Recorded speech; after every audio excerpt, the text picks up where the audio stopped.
Let's get started. Recording in progress. Pledge allegiance to the flag of the United States of America and to the republic for which it stands, one nation, under God, indivisible, with liberty and justice for all. Roll call. Councilmember Compton, Here. Emmeline Baker, Here. Farrell. Here. Happy. Here. Keller, Here. Miller, Here. Mayor Fallon. She's excused. Thank you. Any additions or amendments to the agenda? I have one, the Charter Review Committee was not ready to present tonight. They wanted more substantial, information to present. There's really nothing to update yet. So committee report 7A. Yes. Nothing there. Yep. All right, moving on to, We have to approve that. oh, sorry. We get a motion to approve our amended agenda. I move to approve the amended agenda. I second. Councilmember Compton, Aye. Emmeline Baker, Aye. Farrell. Happy. Hi, Keller. Aye. Miller. Aye. motion passes 6-0. All right, adopt the consent agenda. I need to abstain. Very good.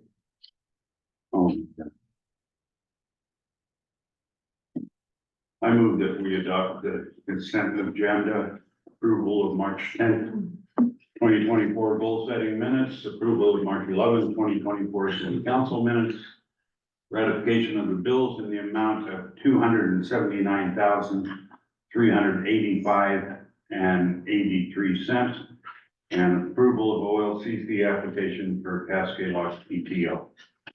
I second. Discussion? All right, roll call vote. Councilmember Compton, Aye. Emmeline Baker, Aye. Farrell. Happy. All right, Keller. Abstain. That's right. Miller. Aye. 5-0 and motion passes. Moving on to agenda item 4, appearance of interested citizens to share a variety of perspectives on issues facing our community. Ms. Pruitt.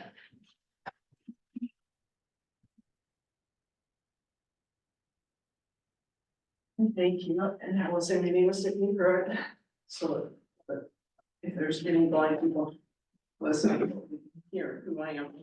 Okay, first I'd like to address a misrepresentation from the last council meeting of what a fee versus what a service is. At the last meeting, there was discussion around options for yard debris removal, and wood chipping was mentioned. A counselor said, and the city administrator agreed, that it was not something that the city could offer because it would be a new fee and would require voter approval.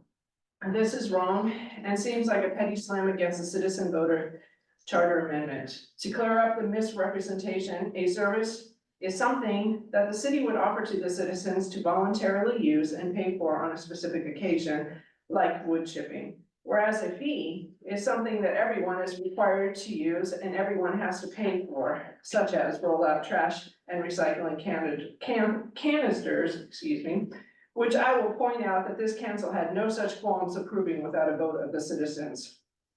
At the last meeting, there was also a comment by a counselor about how a community member told them that the council needs to stop spending money. And somehow the council thinks that the citizens are concerned about the less than $4,000 being spent on a burn pile as a good place to start.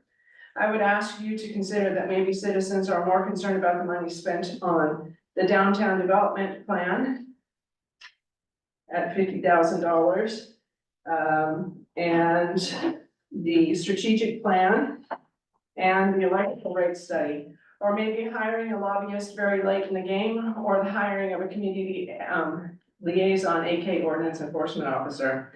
Maybe we're concerned about the upcoming transportation system plan, or buying the substation without even knowing anything about it before purchasing it. Or the over $1.5 million loan being taken out to move power lines. After having read the goal planning session minutes, I personally have concerns about the talks about updating the webpage at a cost of $7,300 a year with a built-in increase of 6% per year. City Hall refurbishment and replacement plan, and the electrical department wanting to spend between $685,000 to $945,000 on equipment. I also wonder what the Main Street project will end up costing the citizens. Another concern I have is that all of this is being done while behind almost 2 years on the city audit. I understand that some things need to be done, but does it all need to be done at once and so grandiose? When I came before the council a while ago to question why it was that 2 people on the council needed to attend a $50 plate award ceremony together, I was told that the speakers are very inspirational and that hardly anyone had attended the dinner, so it was nice to have people there to clap for the award winner. Talk about being spoon-fed. Maybe there weren't many citizens in attendance because $50 a plate is not a good use of citizen money. We are not a thriving metropolis. We are a bedroom community, a place where people go to live to get away from the big city. This council has champagne tastes and wants on a beer budget, and they do need to reconsider their spending. Finally, I hope that the city is participating in the Ports Community Celebration by honoring the 3 citizens, Tom, George, and Stephen, for their rescue of the stern wheeler in January's winter storm. They took their lives into their hands, jumping on that boat, trying to get it back to shore and staying in it overnight in the freezing cold. They deserve to be recognized by the city for showing such bravery as citizens of Cascade Locks. And I also wanted to thank Sheldon and the crew for getting the rocks up for a hill. And that was the only person speaking for agenda item 4. We're gonna move into our public hearing.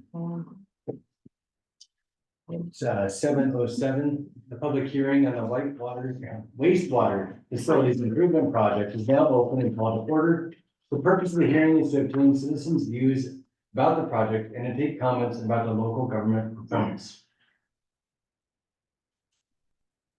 All right, so the city recently reached substantial completion of the wastewater facilities improvement project from the 2013 method of distribution manual. The purpose of the first hearing is for the city council to take comments from citizens about both community development needs and the project proposed for grant funding prior to submitting application to the department. That public hearing took place on December 9th, 2013. No public comments were received at the public hearing. A second public hearing is required to receive citizen views about the project and to take comments about the local government's performance. Notice of this hearing was posted on the bulletin board at the Cascade Locks Post Office, the Columbia Market in Cascade Locks, the bulletin board in the lobby of City Hall, and the City of Cascade Locks Facebook page and website. For City Council, for the public hearing, listen to any comments for the public concerning the wastewater facilities improvement project. Direct staff to follow through with the requirements of the CDBG grant. Thank you. And we have one person here to speak in the public hearing, Ms. Pruitt. And on the form, it says for public hearing, you have to mark proponent, opponent, or neutral. That wasn't marked. Do you have, is it neutral for or against? Neutral, I guess. Oh, I thank you. apologize for that. Thank you. Tiffany Pruitt again. I'm curious, what information are we supposed to be commenting on there? Was there a town hall to inform the citizens on the final project? Were tours given to citizens to see the facility? A final report given, or even pictures posted online of the facility? I don't understand what it is we're supposed to be commenting on. The only real information that we have is the raise in the new improvement loan fees added to our utility bills without a vote of the citizens. So, I mean, there's nothing, no pictures online, nothing, no letter put out I mean, I know you guys have been talking about it all along, but we have no pictures, we have I mean, nothing. I don't even know what the facility even looks like and how this is gonna improve my life over the last one. So I think we need to get more information out to the public, at least take pictures and show people on the Facebook page or something what it looks like. Thank you. We have no written. We also have several people online. Oh, got it. Yeah, do we have anybody, raising their hand there? Not seeing it. Okay. And so there's no, written testimony? No, I did not receive any. So I guess we will close the public hearing if we have no other comments to be heard. At 7:10 p.m.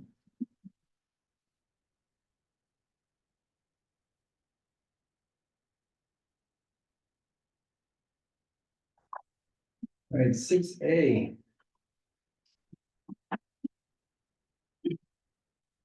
Okay. In order to fund the, so this is resolution 1500 authorizing a loan with, Oregon Department of Transportation. In order to fully fund the utility relocation of the Cord Creek Bridge, the city/electric department needs to secure additional funding outside its general operating budget. At the November 27th, 2023 meeting, council approved moving forward and setting up a loan through Oregon Transportation Infrastructure Bank. Council requested a $1 million loan with a 30-year repayment term. ODOT has completed their loan creation process and requires a resolution from council for formal acceptance. City Attorney Cleveland has reviewed and approves the agreement. City council options are to approve the resolution or to not approve the resolution. In the packet is a copy of the loan agreement for review as well as the resolution. Thank you. Ms. Pruitt.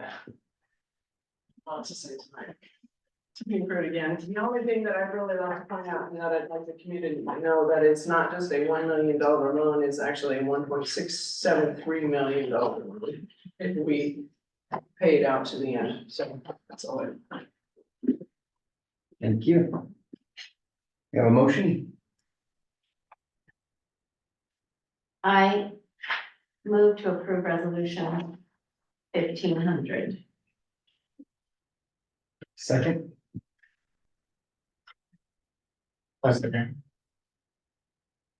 Discussion? We've discussed this at length, and we did attempt, even though late, to receive some funding at this latest legislative session. And it is my understanding that we need to have funding secured and get moving, or we might get fined. And Jordan, please pop in if I don't say it correctly, by October of 2024, is that correct? And so it is also my understanding that it is like a HELOC, that we get the money as we need it. Yes. And that should we, during the course of this work, come up with some funding that would reduce the total amount we need to get, we could opt for that or pay it back. Correct, so it's a loan up to $1 million. Right. Yeah. So, obviously, we've looked at some ways of doing this, and we still can continue to look for funding assistance, grants, or other, sources, while we are moving ahead with something that needs to be done, or we could be fined substantially by ODOT. So. Any other comments? Any other comments? It's all call vote. Councilmember Crompton, Aye. Emmeline Baker, Farrell, Aye. Happy, Aye. Keller, Aye. Miller, Aye. 6-0, motion passes. 6B. Future operation of the yard debris collection program.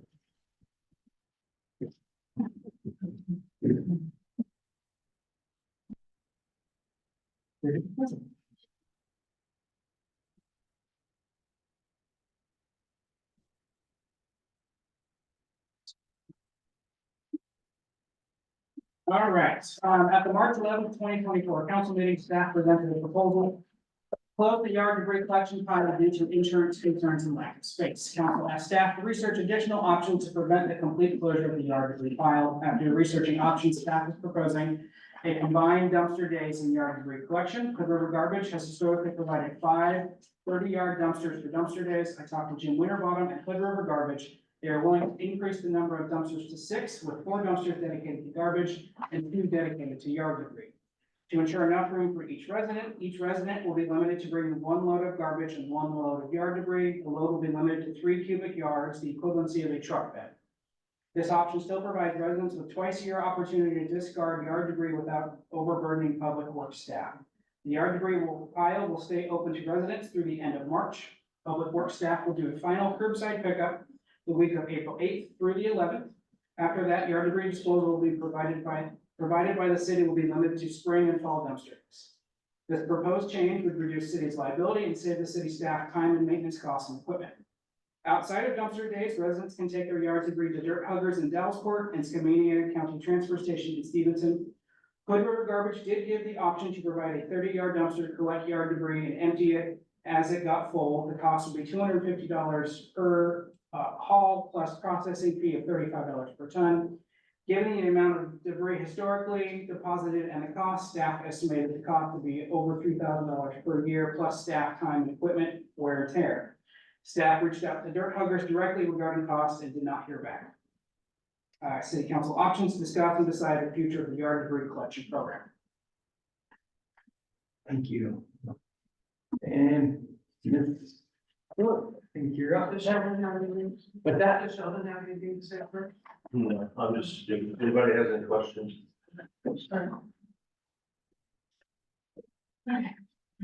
Hopefully this is the last time. Okay, my name is Tiffany Pruitt. Up until this point, this discussion was just about what to do with the burn pile, and I'm not sure how we went from trimming back the burn pile options to shutting down yard debris pickup and closing the burn pile all in one fell swoop.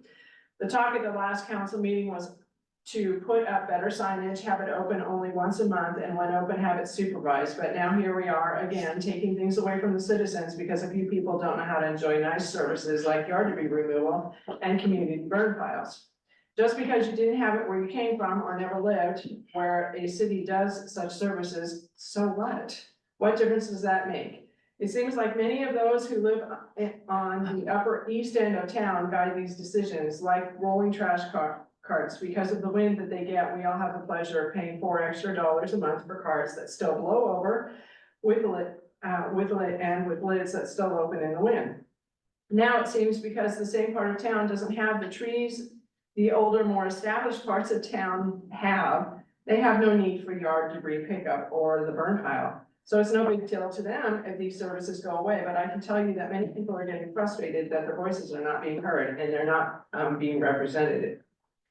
As I stated earlier in the council meeting, we are not a thriving metropolis. The council continually touts that we are a 61.43% low income community. 61.43% low income community. And because of that, many citizens do not have the ability to haul away the yard debris out of town. The burn pile costs us less than $4,000. How much does the spring fall cleanup cost? You just gave the amount of $3,000 per year to have a 30-yard dumpster.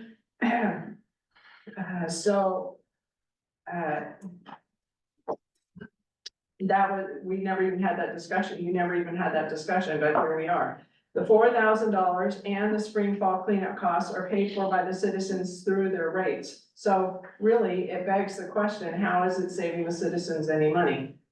They're still gonna pay that amount in their bills and their utilities. That money is just gonna get absorbed somewhere else in the budget. So the truth is, when you cut these services, it really won't save the citizens any money whatsoever and will actually cost them more.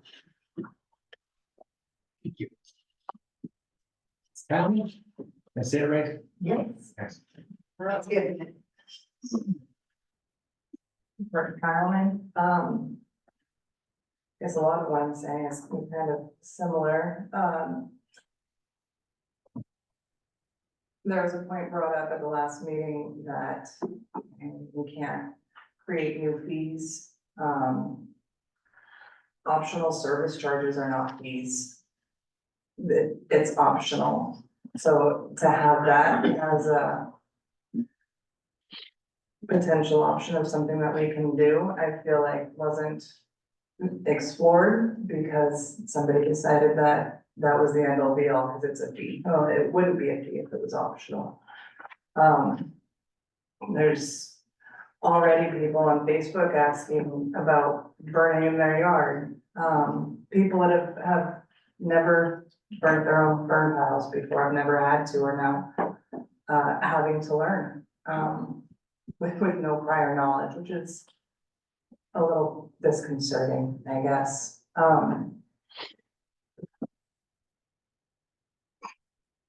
And yeah, we're still paying all of this, you know, all the residents are still paying for something, and now we're losing a dumpster for dumpster days. We'll have 4 dumpsters instead of 5. That doesn't quite seem right. I mean, this isn't. I appreciate that we're trying to find a compromise, but I think we missed the mark on it. I would like more discussion to be had on this. More options, more avenues explored, because there's a lot of people that find this really important in this community. Thank you. A motion? There might be something. Oh, thank you. Yeah.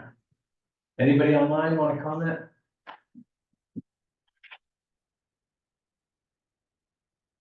All right, I don't see any more comments. We have a motion.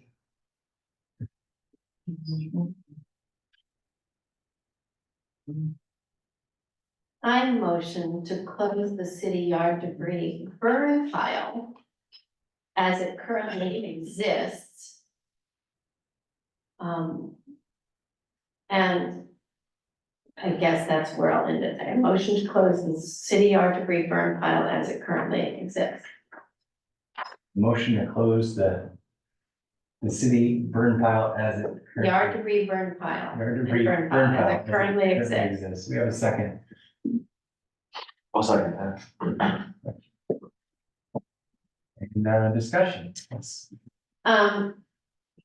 Messing with insurance is not something that I feel comfortable doing as a council member, and I don't think it's fiduciarily safe.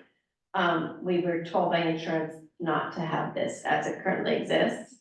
Number one, Sheldon pointed out that we're running out of room, number 2.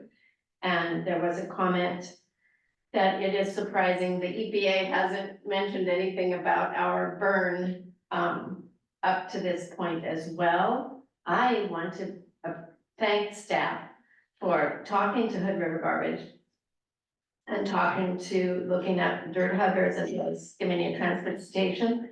I thought it was a clever idea to see if we could get some yard debris dumpsters during dumpster days, and maybe it will be a good experiment to see if people are happy having a yard debris dumpster and one less garbage dumpster. But I do have a question. Does that mean we will lose our fall and spring cleanup? Do we lose the fall and spring curbside yard debris pickup? We will lose that because now we have the dumpsters. Correct. And then we'll take our own things there. Yeah. 2 times a year, okay, because it's currently manned, dumpster days are manned, Yes. okay. So I do know, I tried to do some research as well, and the Hood River Garbage, I left a message prior to last meeting, knowing that Jordan had already called, and he was kind to talk to me. He said, sure, we could have compost bins here, but it would cost a lot of money. And it can't be per person. And I couldn't, and I even discussed with him what other small cities do at Hood River Garbage. I couldn't for the life of me think of how to set up a fee for service place, you know, that they could assist with the dumpster. And he, you know, it seems like that would be an entrepreneurial economic development opportunity for somebody who wanted to start hauling folks debris for them. And then maybe as we look at, you know, Main Street or food bank, or, you know, putting up needs, like if people have needs for, could somebody help haul my yard debris, you know? I mean, sometimes we can help encourage some charity in the community, which is the city can't do necessarily And we can help encourage some entrepreneur to take over where we once were doing the work. So I appreciate that. In that motion, then, are we saying yes to the four garbage and two? I think your motion was simply Just to close the close it burn as pile is, as okay. it currently stands. That motion that I think that we're discussing really only relates to that, and it doesn't relate to the, removing the curbside pickup or the adjustment to the number of Okay. dumpsters for the dumpster days. That's how I understood what, So we could do a second motion then for that other, yes. yeah, okay. What she. Yeah, I think there's too many other options that we can look at, especially maybe creating our own transfer station down there, to where they bring it down and we load it in the bins and ship it out. Here we have a price of about $3,000, will probably be a little more. Should there, how many, bills do we send out on our electricity and water a month? How many, accounts do we have? Yeah. 1,000. like that, 1,000. 1,000? Yeah. We send out? If we were to ask the citizens, could we add $1 to your utilities account? That would more than cover it. And that's everybody paying on it, so people can go down there and dump their trash, and it can get hauled out. That's an option.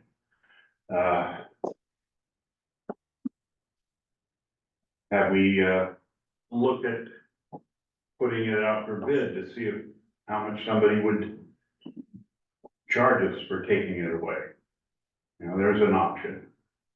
But I wouldn't just dump it on the citizens saying, no, you can't dump here anymore, and we're just walking away from it.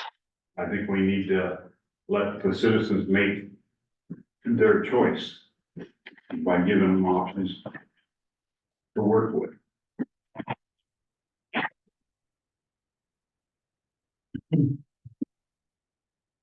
I wanted to clarify some of the comments I made last session about fees, charges,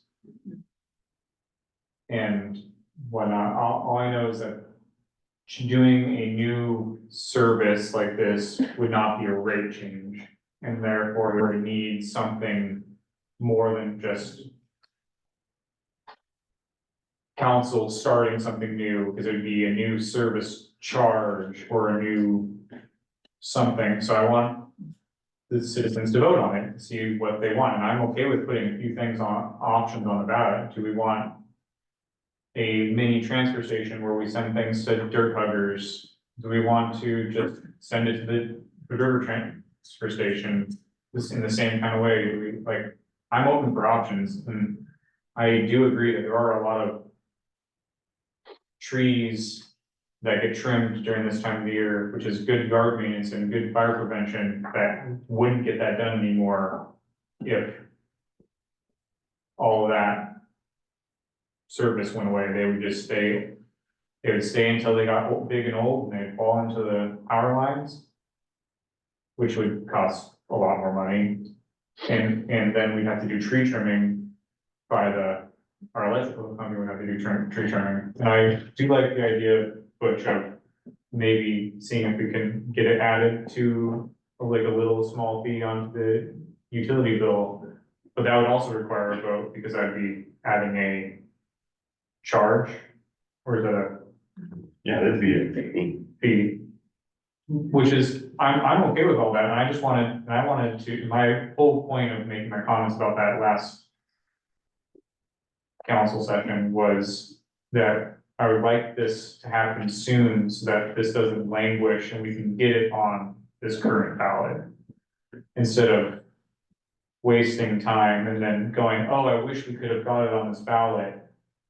And now the time's not passed per se, because we can always do a special election, but the rules of our charter make special election changes to things like that more difficult. If we want a quick resolution that works for the community, then we have to do it quicker. We have until whenever when's the latest we can submit for a ballot? August 16th. Yes, we have until August 16th to make it, not just to make a decision, but to like have a couple things so we can submit to put it on the ballot. We could put this on a work session. Yeah, if council wants to. Mr. Kelly? I wanted to express my reasons for seconding the motion. To echo the thoughts of Ms. Emery and Baker, the insurance is not something to mess around with. Like, we've got to deal with this issue. And then to echo Butch's or Mr. Miller's thoughts, that there's gotta be an alternate solution. And it's gotta be a fiscally responsible solution, but there's gotta be an alternate solution out there that can make this fiscally responsible. Yes. So if my motion again to close the city yard debris and burn pile as it currently exists, does not preclude any of the brainstorming that we could do later. And it's, I think, at no extra cost, then I guess we talk about what is happening now. Obviously, we still have the yard debris pickup on 2 weeks, right? Okay. So even if we, close the burn pile for insurance reasons now, we have this yard debris, I think it gives us a little breathing room for next steps, yes. So if I'm interpreting the motion correctly, we would close it as it had been operating. We would go down to the once per month. That was kind of the general consensus from the last meeting until we come up with more permanent solution. Oh, once per month with staff. With staff. So We would the add insurance. signage and staff, yeah. And burning? That I don't know. That one's probably up in the air at this point. And what is the staff cost of that? For yeah, I think we were talking about 3-4 hours Yeah, 3 hours. on Thursdays, right? Yes. Yeah.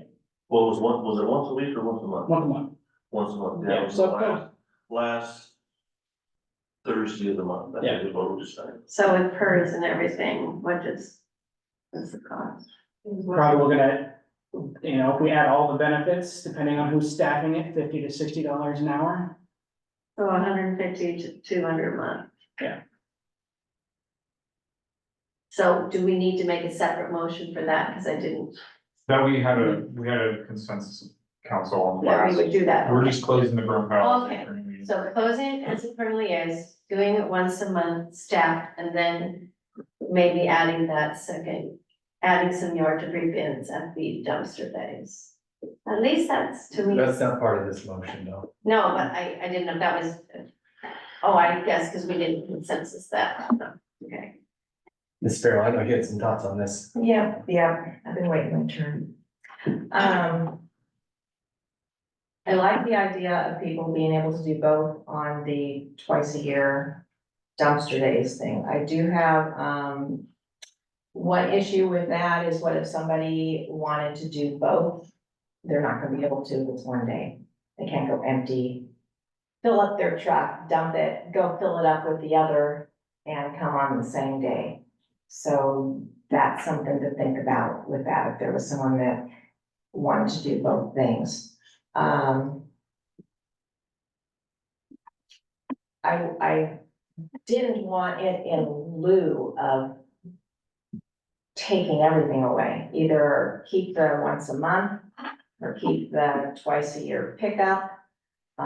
If we need to get this $3,000 in budget, then that's just something that we need to do. Because I know we can't burn it here, we don't have any room left to be able to burn and to do something with the ash, I understand that. So I would like to see still the once a month drop off available. At a work session, we can think about whether we want to put that on the ballot.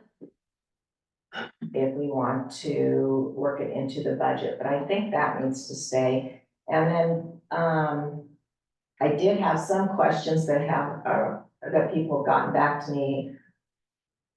They're worried about having third parties being able to drop off burnables. I know we were allowed to do that with dumpster days. I think we got a voucher saying this person's dropping stuff off for me. So that was one thing that somebody had, wanted to make sure that if they had someone bring their burnables, that they would be able to do that for them. Can apartment residents utilize the service? Do you just check off addresses, so you're gonna have one sheet for burnables, one sheet for the other types of stuff that you're getting rid of, so that you would mark off to make sure nobody's doing more? I mean, I don't know, you have to figure out how you're gonna work that. And then also, I was also curious if Chief Logan had any feedback on this. He'd prefer not to have work. It's just more work and concern for his staff. He'd rather have everybody be doing it in their yard and maybe setting their houses on fire. Obviously not that, yeah. Okay, well, you know where I'm going from with that, yeah, Yeah, okay. So anyway, that's where I stand. Thank you. So just to clarify, Chief Logan would prefer to close the burn pile even with the recognition that there would be an increase in individual yard burning? no, not that way. No, I mean, we have talked about, he is concerned about people trying to do it themselves at home. So, but I guess I haven't got his official stance on it yet. But we have talked about it. Not only just at home. There's a few little roads that back up there that they're gonna be dumping it on too. That's, So, Ms. Everling Baker? What is the cost and why would we stop doing the twice a year pickup? Because we have to get rid of it? Correct. Okay.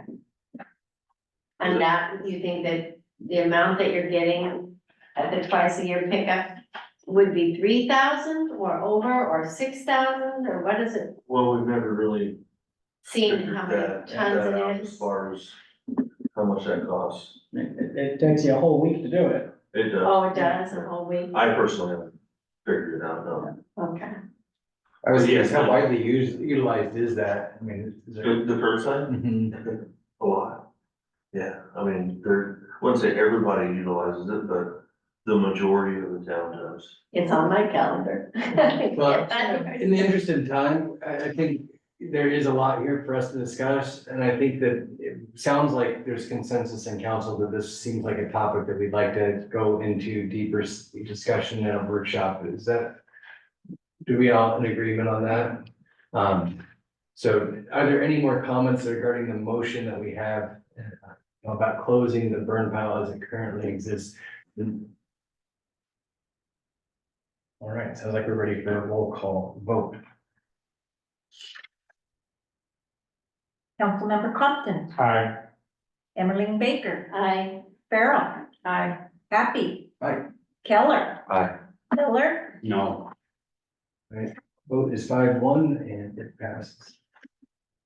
To close the community burn pile as it currently exists At the end of the month.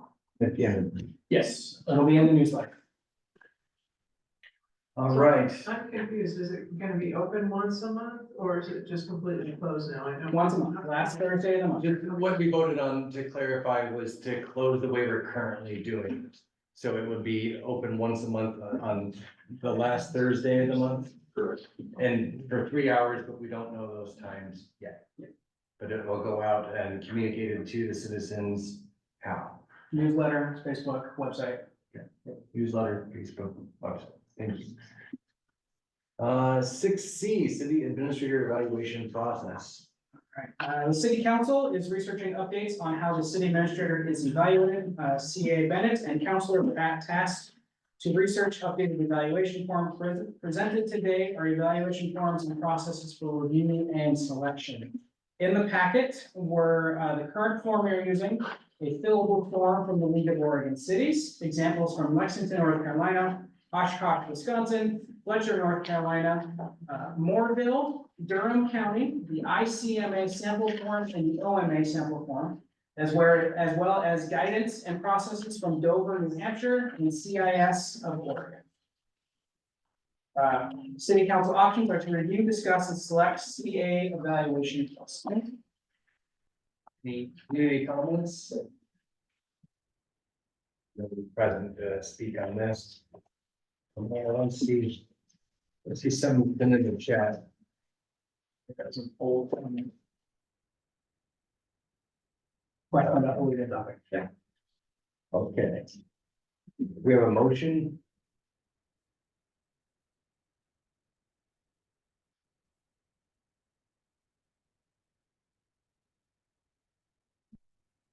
What are we supposed to do here?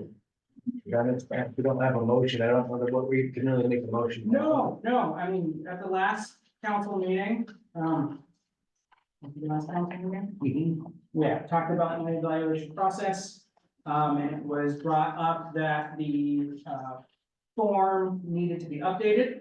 Council wanted research. I did not get a chance to do, deep dive into this, given the short time period.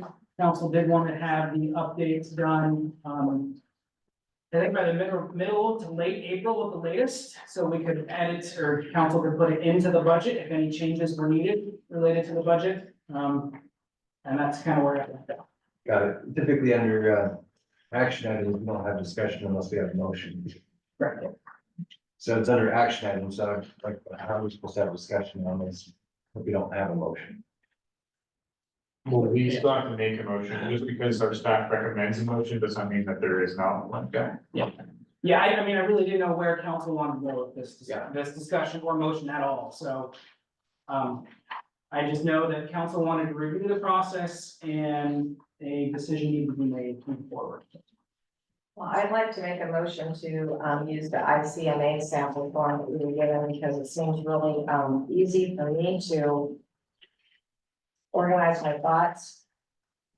And it's not really complicated, but yet it covers everything with extra room to write your own comments on. So a motion to use the ICMA form has been provided. Do we have a second? I'll second it. Any community comments? Seeing none? Councilor comments? I looked through these and yet it was a lot. And so I wasn't sure which one I liked better. I wanted this council to share some comments. I appreciate hearing from Tammy. I'm not sure that, if anybody else has comments about, why you like that or not as much, now that we have a recommendation to look carefully at that.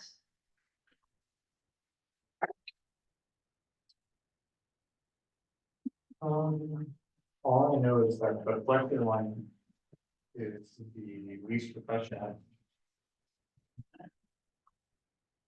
I was a big fan of our current one, with some little changes to the verbiage under each performance task and the Oshkosh.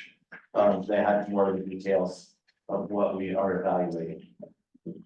So you like our current form with some minor tweaks in the Oshkosh? Basically, you take Oshkosh and put it with ours. Mr. Miller, you have any thoughts? No, they all look about the same to me.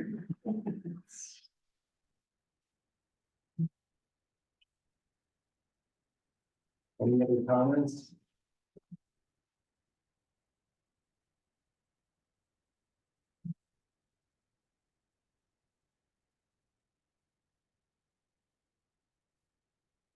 I think if we pick one, some people are gonna be unhappy, others are gonna be happy, and vice versa.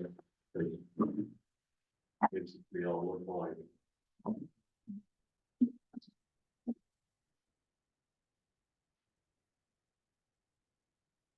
Well, if there's no other comments, we have a roll call vote. Councilmember Compton, Aye. Emmeline Baker, Aye. Farrell. Aye. Happy. Aye. Keller, No. Miller, Aye. It's 5-1 and that passes.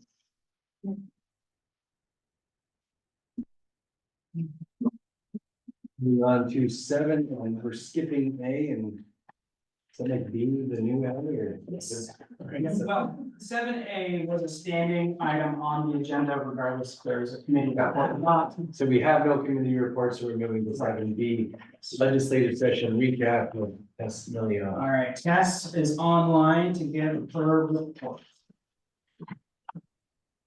All right, Tess, go ahead. Okay, hi everyone. everyone. I'm here to report out on the work I've been engaged in on behalf of the city of Cascade Locks at the legislature. As I believe, as Jordan has probably previously shared, and as was included in my last report, we regrettably did not secure the funding from the legislature to relocate the power lines near the McCord Creek Bridge. As you know, we got started on seeking this funding less than 3 months ago. And in that limited time, I think we really have done some good work and we came really close to achieving our goal. But I think we knew it was a long shot and unfortunately we just were not able to get there. As soon as I was able, I got the city of Cascade Locks request into the Ways and Means co-chairs offices, made sure we were on the list. And Jordan and I worked really closely with Rep. Jeff Helfrich and Senator Daniel Bonham, who both supported the request and really helped us make our pitch with the co-chairs. So thank you to them. I think, we really were getting positive signals all along the way. And I believe we really did everything we could and we're on track. There just weren't enough funds at the end of the day. I spoke with Jeff Helfrich, who's obviously the legislator in the area and the House Minority Leader, after the session was over, and he even said he thought we were going to get it. And he reminded me that, even though they started with $1.2 billion approximately to spend, by the end, the legislature really only had about 75 million that could be used at their discretion because of so many other ties and big policies that took up a lot of the funding. So, talking with him and the Ways and Means co-chairs offices, since session, I haven't heard any reason that the city of Cascade Locks should not try again in the future. In fact, I've been encouraged by several legislators to try again next year, but that of course will be all up to you all. And as I'm sure you know, the Port of Cascade Locks was successful in securing their full $6 million for the Bridge of the Gods, which is awesome. And that also means that the project would not be competing with any of the funds that the city would be asking for in the future. So I appreciate you letting me join virtually tonight, and please let me know if you have any questions.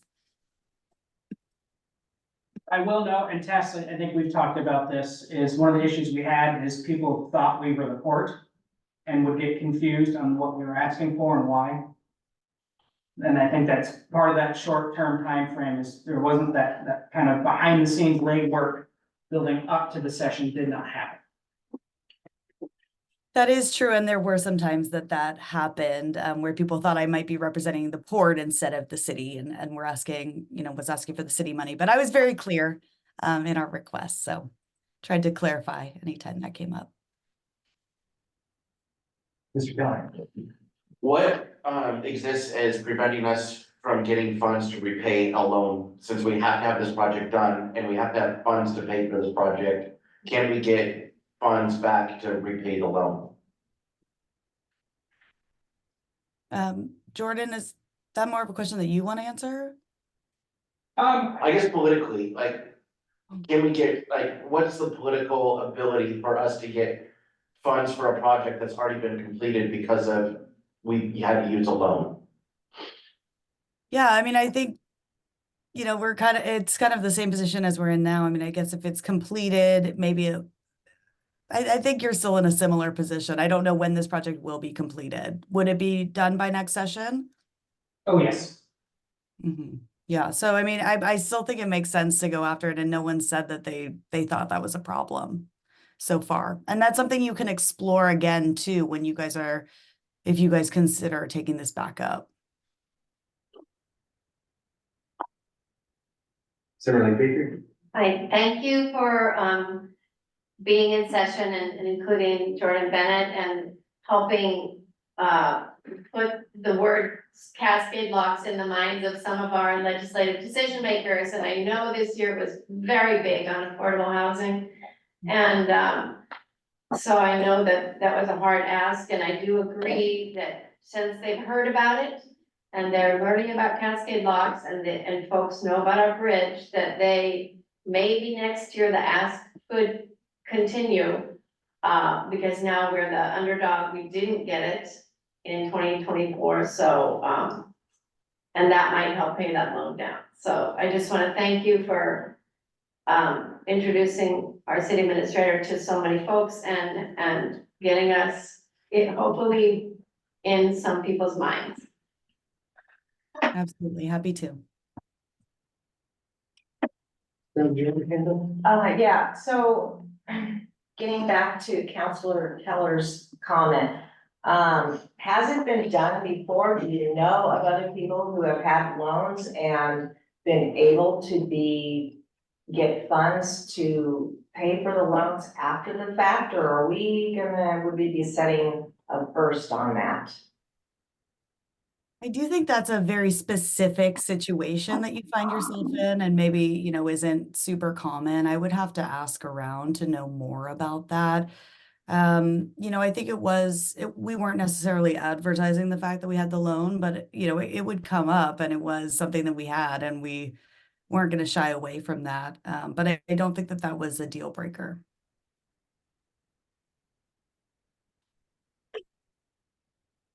Yeah, at this point, the only funding, grants won't cover debt service. So the grants at this point are out of the question.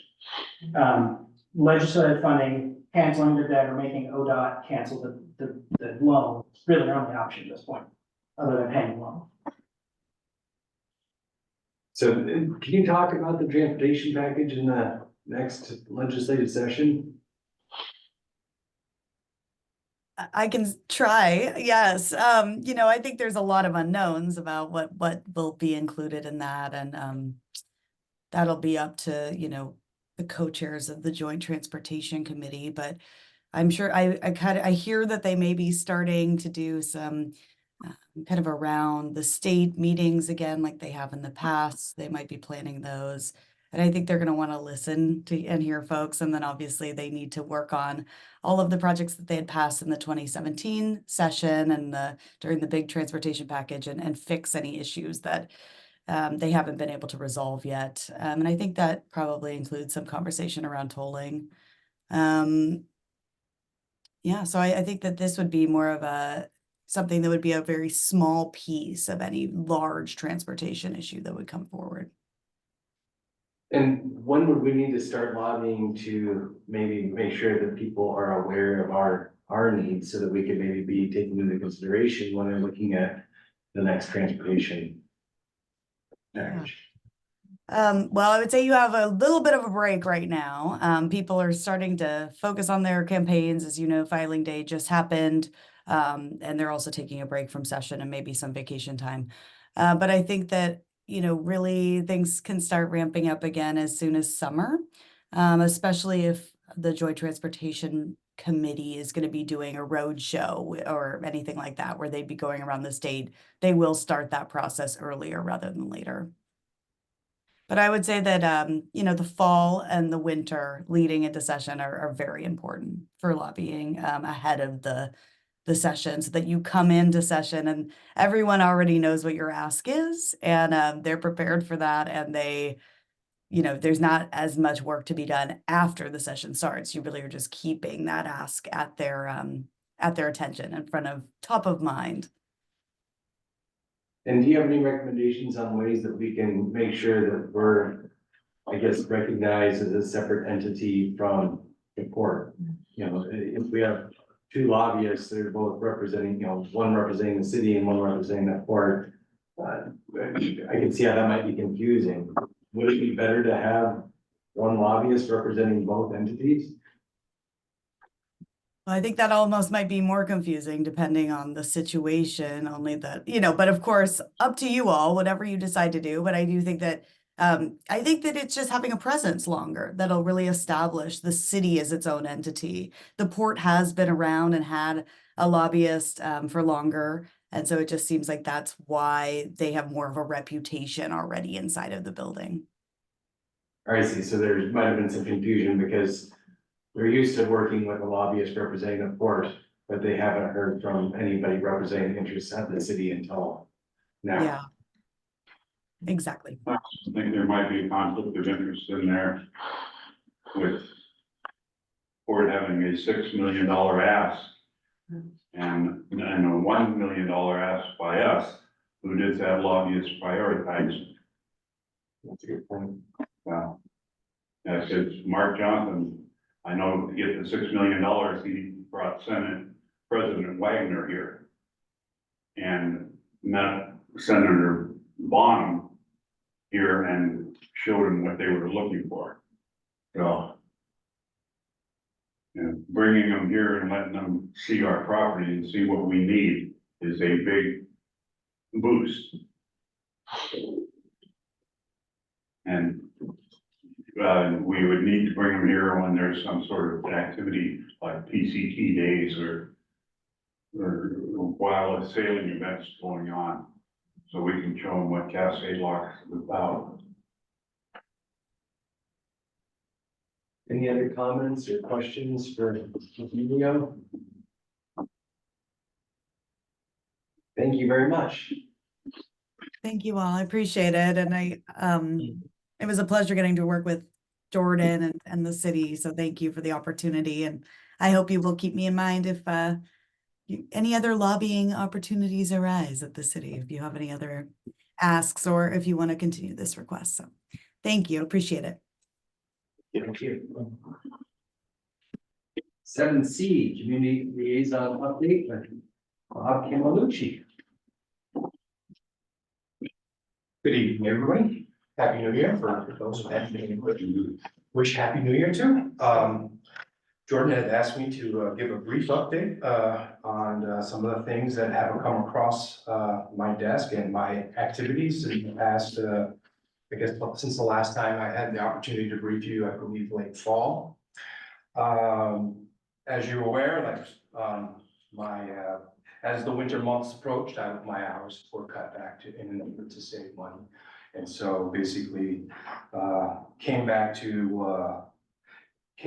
around mid-January with a little less hours, but with more complaints that I had received during the winter months.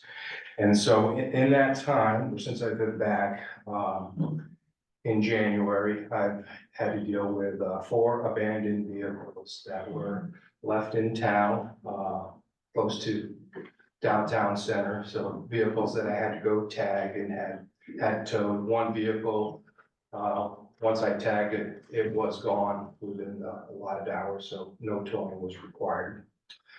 Also during this time, during my absence, I have received numerous noise complaints about our neighbor over on Phillips Lane, who was noisy at night. So here's a nuisance complaint that I received, and unfortunately took me a little while to be able to track down this to get hopefully some resolution. But basically we wrote the gentleman a letter telling him, hey, we've got some complaints about your behavior at night. And again, our template, our course of action is one letter is to say we got a complaint, we think the complaint is valid. The second step is to, the complaint continues or the behavior continues, is then to say, hey, you have X amount of time to remedy this on your own. And once that deadline is crossed or passed, then we write a third letter saying we are referring your situation to the city attorney for resolution at municipal court. So it's a 3 and remedy, as I like to call it, but again, I don't think it really ever happens as quickly as 3 without phone calls and things like that. So in addition to a noise complaint, I had some animal control complaint that I took care of and, again, wrote a letter. And, once the letter was written, it seemed that, problem went away, so. And then, again, one more, rather significant nuisance complaint of property that had significant amount of, abandoned vehicles on the property and some debris, and I've been working, with that gentleman to clear his property. And, so basically, as I go along in this position, I'm finding out that, you know, to be effective, you have to have, kind of a balance of being able to write letters that convince people that, you know, they're on our radar. And then to, be able to work with them to say, hey, the municipal court is the last venue we want to resolve this. It's in your interest not to go to municipal court, so please, let's figure a way to get this resolved without the municipal court being involved. And then if that doesn't happen, you know, then follow through with the municipal court. So that's the formula for code enforcement from what I understand, for most municipalities and for the county. So again, there's nothing that I don't think I'm doing that differs from anybody else here in Oregon. So, and again, those are the most significant events that I've come across. One of the things I will say, during some of these, I've asked for the, sheriff's department to help me out. Sometimes I'd like to go visit somebody, but at the same time, I'm hesitant to, because I'm not sure what I'm dealing with. And sometimes, you know, you show up maybe to discuss things with somebody. It's nicer to have somebody, with a little bit, more command presence than, you know, me and my nice new community liaison polo shirt. So sometimes it is nice too. And at times when I'm not normally available.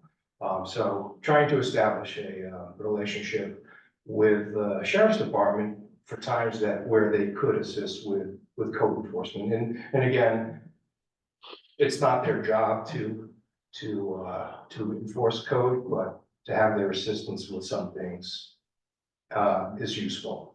And it goes along the same lines, educate first, and then if you don't get cooperation after education, then, you know, we follow the next steps, which is more communication and more collaboration to resolve without going to municipal court. So that's the way we'll be proceeding. I see in the near future. Again, our complaint system is public driven. You know, it's not, I don't have the resources to go out and actively patrol the streets to find abandoned vehicles, though the city employees do come to me and tell me, hey, Bob, we've got a vehicle down this neck of the woods. You might want to go check that out. And I do follow up, want to get some proactive input from eyes on the street. So, but that's all I have to say for now. It's been an interesting, again, getting a little bit more experience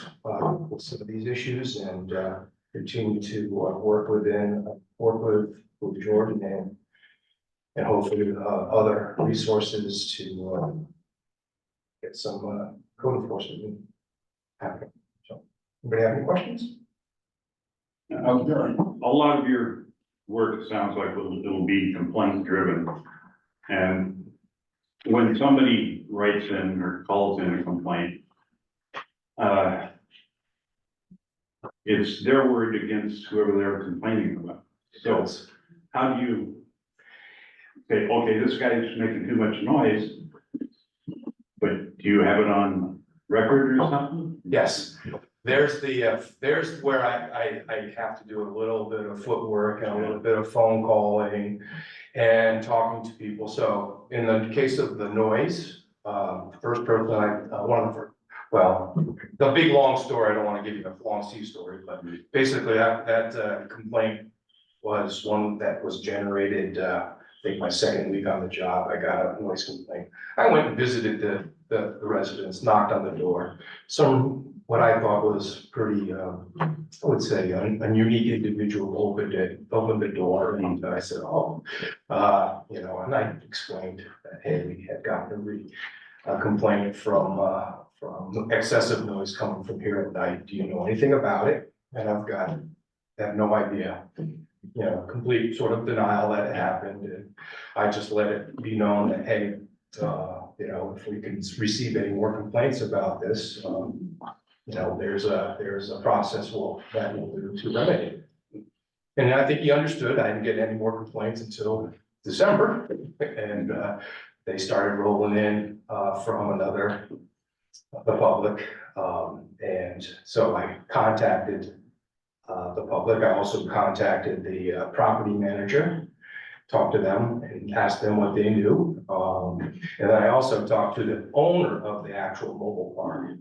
And so I talked with them about how, you know, there were steps that they could take before code enforcement would come in and say, hey, you know, I want you to be a good neighbor before we take this guy to municipal court for not being in compliance with code. And it seems to me that's what's happened. Seems other processes out there have intervened to the situation. What it does, when I get the initial complaint, it does take an evaluation to say, is this a valid complaint? If it's a valid complaint, then I have to go, yes, I need to go probably investigate this a little bit further. I'll give you an example. The animal control case involved a rooster in town. And, you know, birds are allowed, I mean, hens are allowed, but roosters are exclusively prohibited. So I had to go find my rooster. So one day I went out, walked the neighborhood, and lo and behold, there was a fine rooster in the yard. It was a pretty bird. I could understand why the neighbor or the owner would not want to get rid of that pretty bird. But again, after that, the letter was written, and for what I have not heard any other complaints about the bird. So again, sometimes follow-up helps with letters. Sometimes just talking with people gets results as well. So there's a balance there of getting results. Again, the way Jordan has explained it, we want to do it without getting the municipal court resolution process, which I haven't had the opportunity yet, but we may have one here soon. So, anybody else have any questions? I just want to say thank you, and I'm sorry if you came back and financially your hours were cut. I imagine you've been in touch with Jordan about the ongoing needs, and as we work on the downtown development and Main Street gets going, you might get more, so obviously you'll let him know, so during our budget process, we can consider. Yeah, well, as it turns out, the winter is, I spend time with other employment, other opportunities, so I'm not looking for anything to do. Thank you, and I appreciate that you are smart about using the sheriffs. We do have dedicated time here, and you should not obviously put yourself at risk. That is. Well, that's something I learned, there's nothing in the. And I know dog at large is something you can take care of. Dog at large, if there are, sheriffs, because that has happened, they've been in town to. No, I think the sheriffs, Right. you know, they've expressed any time that I needed help with anything, to Good. call them, and if they can help, they will, so. Thank you, and then, I don't know if there's any time for you to do an education piece, whether it's on your portion of the webpage, or like, here are some research you can call, like, for people to get rid of cars, or I think some folks might collect things and get overwhelmed and not know what to do. And so they don't, you share resources when you get a complaint, but if we were proactive and said to some, you know, had some sort of teaching on there, or did you know? I don't know if you have any time for that, but. Oh, not really, but. Okay. It is, I think, it is a clever idea, again, it's something to consider, so. And I'm glad you went to the community liaison training last year. I don't know how often they do them, or if you thought it's good to go for more learning. Of course, I'm a big advocate. I've learned so much at these conferences. Yeah, conference I thought was very beneficial to me, and again, seems they rotate through subject matter to get yourself exposed to other code those situations that are talking about the state of Oregon. I think I shared with you, a community liaison for the town of Dunsmere, California, the train town, helped fix something on my Vatican when it broke down. And and he told us so much and how he went to these trainings, and he was so vital in the economic development of that downtown. So, wow, that turned me on to the trainings, so. Yes. Are you come across any help for people that, have vehicles on their property? How they can get rid of them if they don't have a, if they don't have a owner?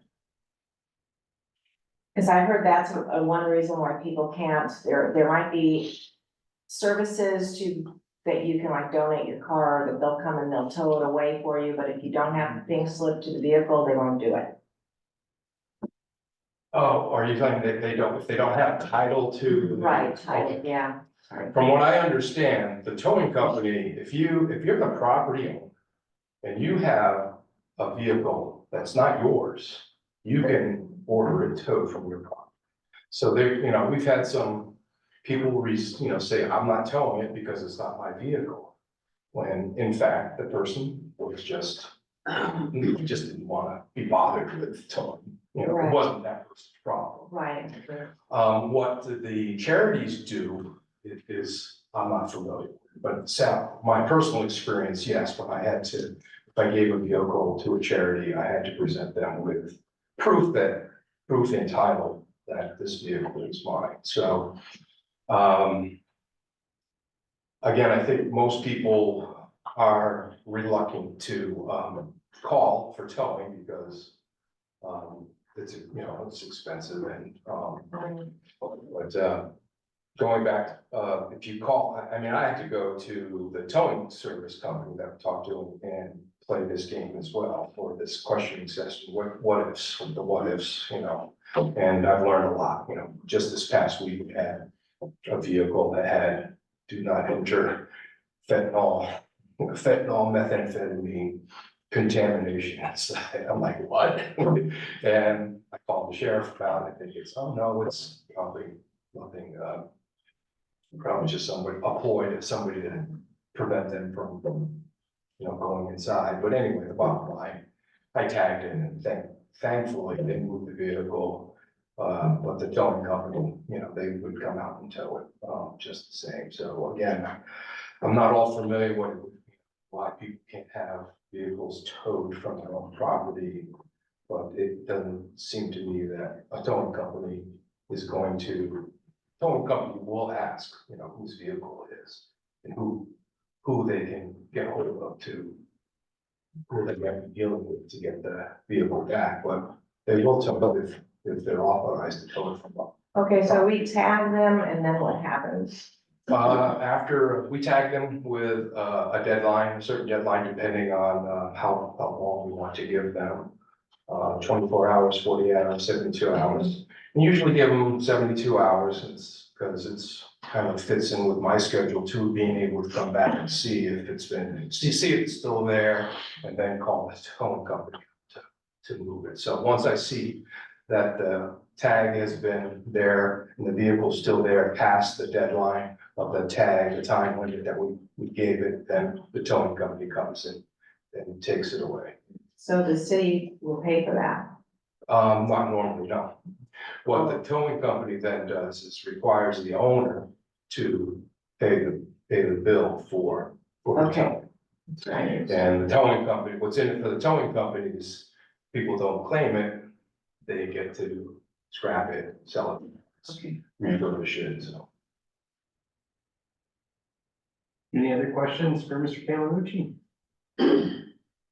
So I was just curious, how many hours are you working currently?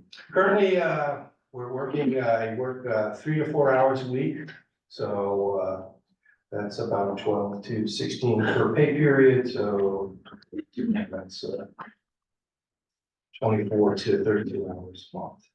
And what were you cut back to during the winter months?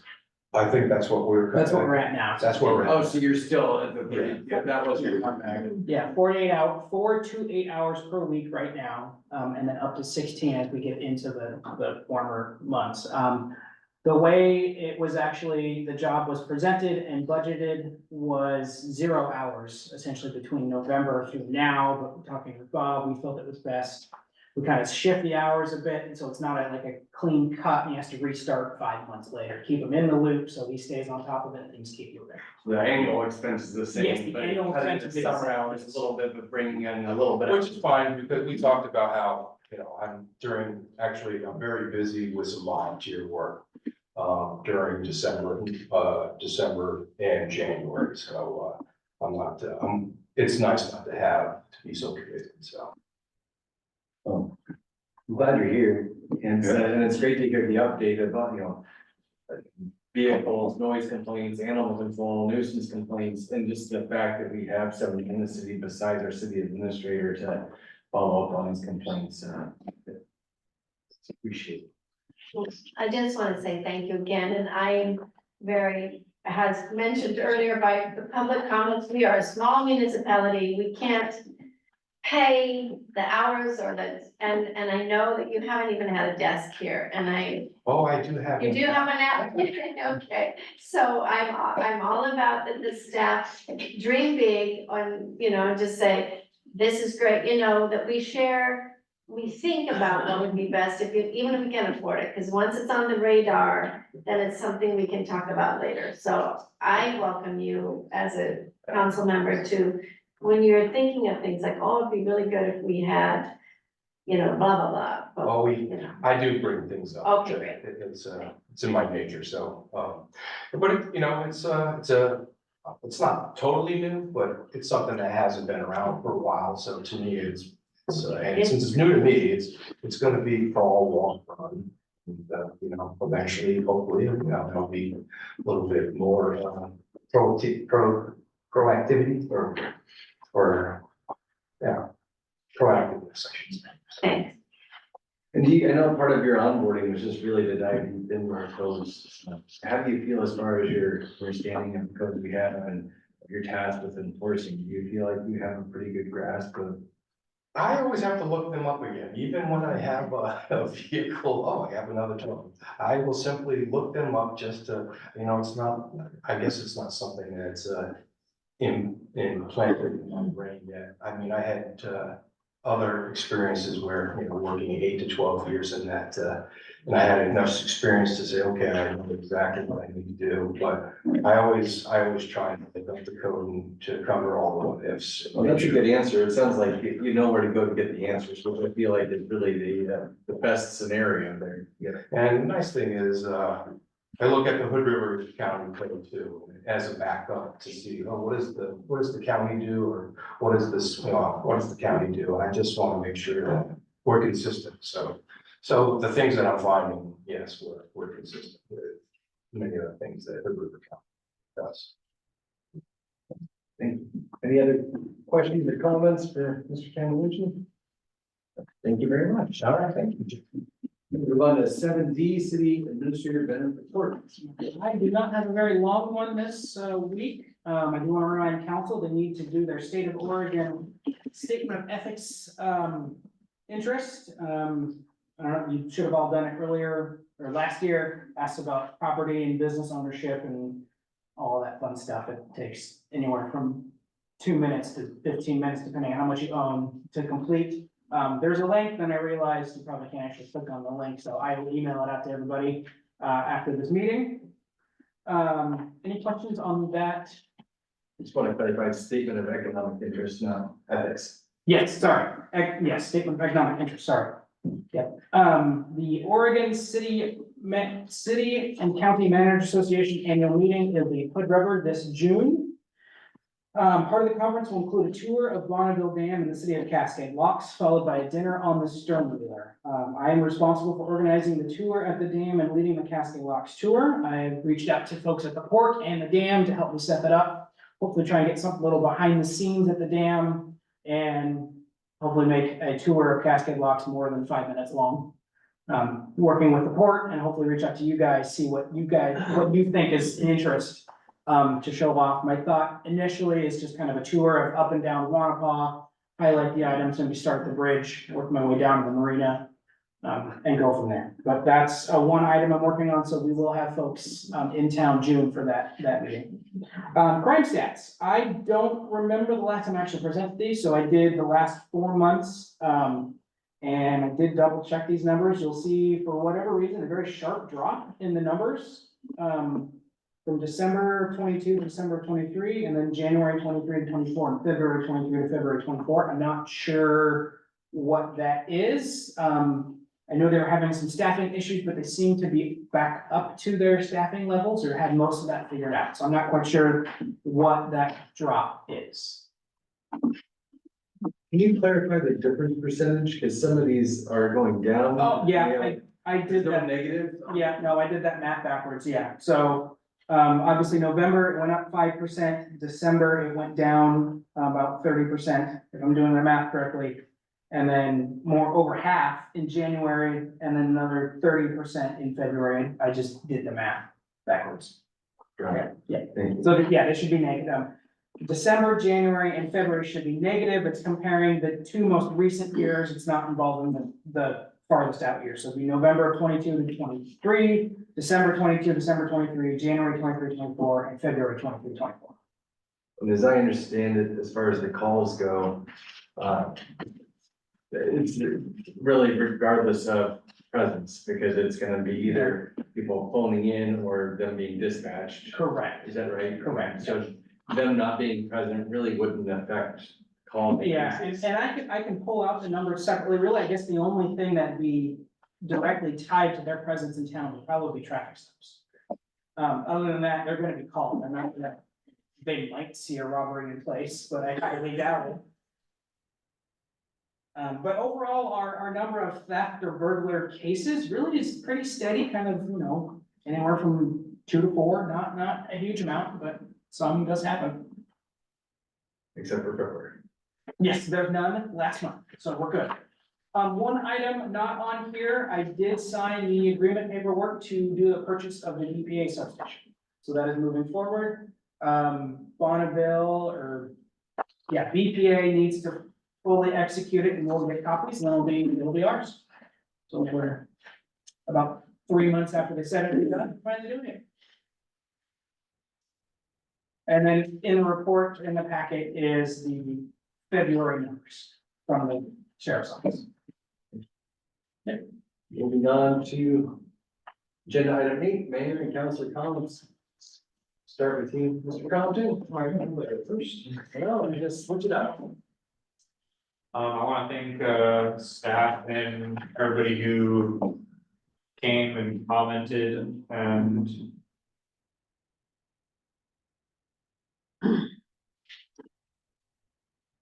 I'm gonna get my thoughts, so, We can come back to you if you'd like. no, it's good. I wanna thank Bob Camillucci for his report. It's good to see that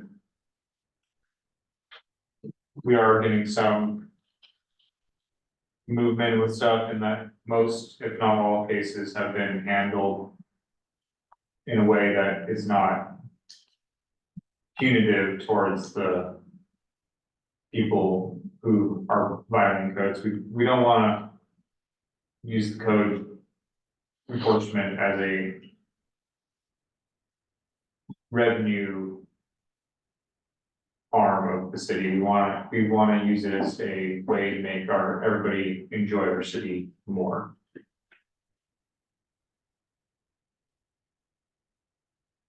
That's it.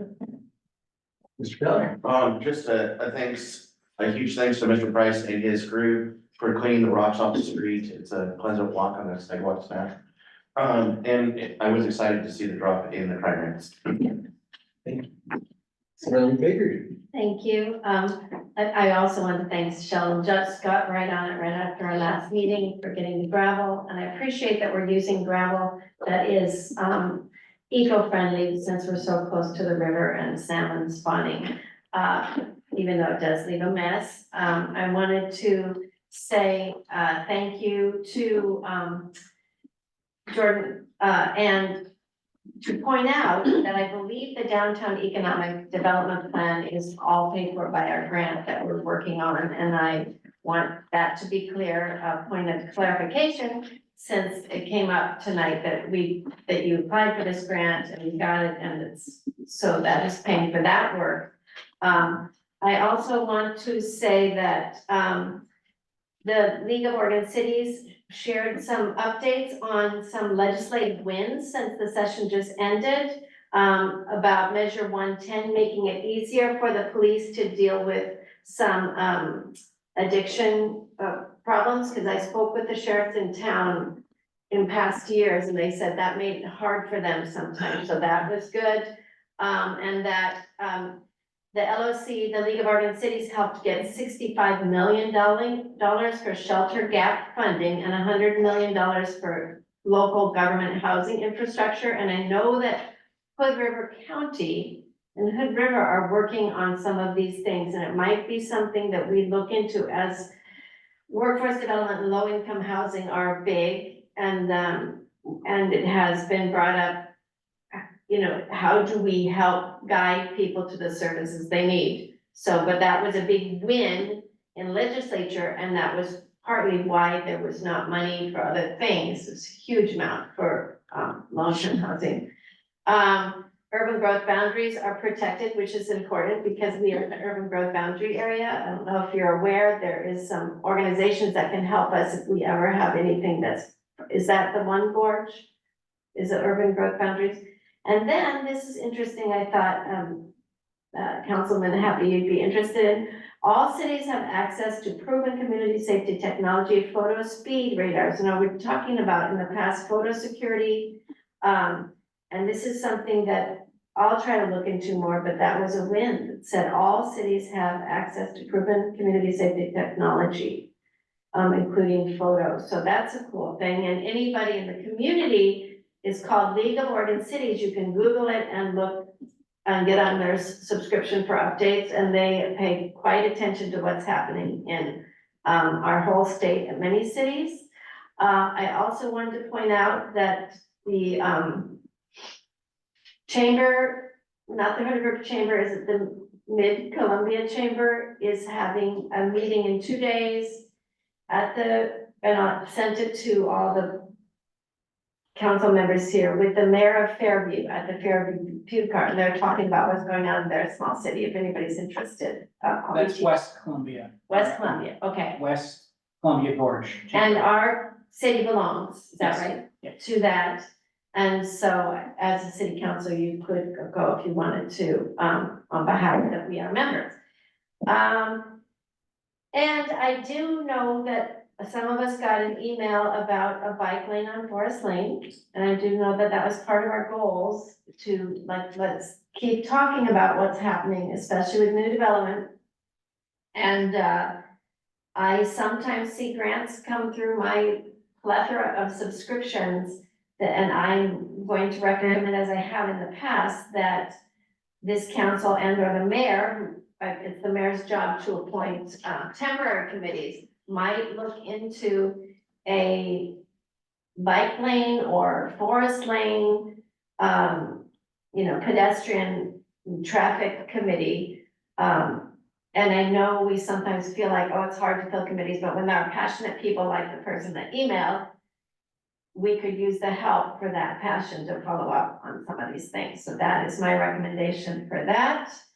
And I just want to thank everybody for all the hard work you do. We're all volunteers and reading a lot of things so we can make informed decisions and talking to folks. So thank you so much. Ms. Farrell. It's nice to see that the bridge that got damaged from the stern roller is getting repaired. That makes me very, very happy. Gorgeous Beer is taking over the Easter egg hunt this year. If anyone's interested in that. Also, I thought it was really neat seeing Kaylee's coffee cart area that she's put out plants and some tables and chairs, and it just really has brightened up that little corner that's pretty bare. So, I think that's nice. And then, lastly, I wanted to thank Pete Happy and Jordan for working on getting the garbage receptacle hopefully in front of the school area. And for, trying to get the school district to beautify that area a little bit. That's it. Mr. Miller? I'd like to thank staff for all their hard work, sending us 200-page packs. It's not easy. Yeah, also, Tom and George Torres, and I didn't know the third guy that helped save the stern wheeler. I guess I hear the port's doing something, but I haven't heard what it is yet. I think we need to take a look at rewarding people in a way that shows that we appreciate their work on committees and stuff, and, you know, because we've had that strategic planning committee work this year. Now we have charter review committee. Some of you've seen this already, but I would like for us to come up with a challenge going like this so that we can give it to people. This one is from Key West Board, from the city of Key West. And yes, it's spending money, but a little bit. You know? But I think, you know, let's say giving them a token of our appreciation.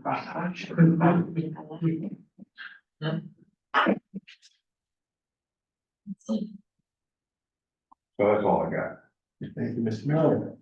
I think I'd like to start with Ms. Pruitt. I really appreciate you always come a lot to contribute, and I think that's a really important distinction you bring up versus, you know, fee versus charge, in that, you know, this is, you know, us having a service where people are electing to drop off yard waste. They know there's a charge for that. They don't have to pay it. I'm excited that we're gonna move this to a work session so we can really devote some time to finding a solution for the yard debris collection program, because obviously this is a contentious issue. It's something, you know, that deserves some time and effort to really find a good, well-rounded solution. So appreciate the discussion on that. And yeah, echoing the comments we've heard this evening about Public Works and the rock pickup, and we talked about the last meeting, and then it picked up like a couple days later. So really appreciate their effort to do that. And Mr. Camillucci being here this evening, plus all of his efforts to enforce our codes in the city. I was curious about the property downtown that was demolished. Is there any requirement for sort of soil testing or like? Not that I'm aware of, no. And how can we find out if that property is safe for, I mean, I was thinking about just being demolished and the airborne debris. I mean, can we do some research to find out if there's anything we can hold the property owner to, you know, responsible for doing some testing to make sure that? I'm pretty sure they need to do some soil testing there. Yeah, I'm concerned about the, you know, it's right downtown, and, you know, before somebody else gets in there and starts digging and disturbing it, you know, I mean, I think, I don't know what rights we have as a city anyway. It's their private property. Yeah. So can we do a little research on that? I can see what I can find out. And you raised your hand, as I was. Well, I was thinking the brownfield grant that McKed has right now that is for studies on toxicity of properties, but you're right, I guess it would take someone contacting the owners, and maybe if Jordan, if you're in touch with the brownfield folks, then, you know, do we need owner permission to test it? Do we need, so then if we're in touch with the owners, because I know that that's come up Main Street, that even potentially toxic spots can be tested so that people will develop them. Yeah, so, thank you. And then I wanted to touch on the ODOT bike lane as well. Or the ODOT issue was brought up to reach out to ODOT about, maybe, was it ODOT or Hoover County? Sorry, I wrote down ODOT, but it's Hoover County, that owns that. And reaching out to them to see whether or not they can do anything about developing a bike lane there.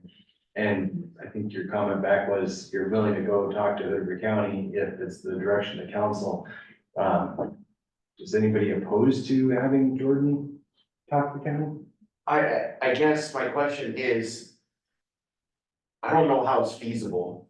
You have the Shahala Hill comes down, you have a railroad track, you have a narrow bridge. I mean, I was on the run today thinking about like, where can you build a bike path on this road?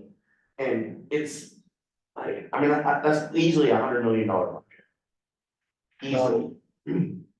I think that the frontage road though is a little bit different. It's got a lot more shoulder to work with. In parts. Yeah, and I run that too. I don't have any easy solutions, but I guess the question I would have for the county is, are there other county roads that didn't have a bike path that now do, and how did that happen? I mean, I think that's a reasonable question to ask.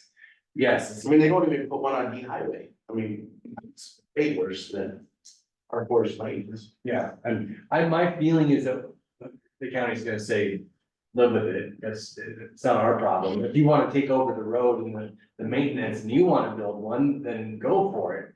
But I think that it may be a difficult thing to move forward, but I think that it would be worth asking them about. I believe Ms. Pruitt has discussed about how obsolete that bridge is and needs them repaired. Like, so taking it over Is a bad idea.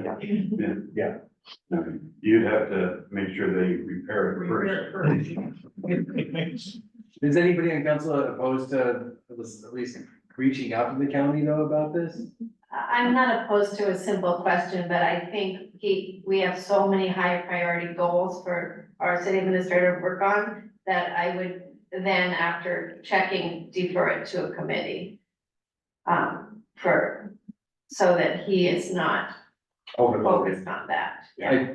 I agree, but I just wanted, if we could not take up too much of your time, but just at least, make it quick, I mean, so on that topic in general, the city's transportation system plan was last updated in 2001.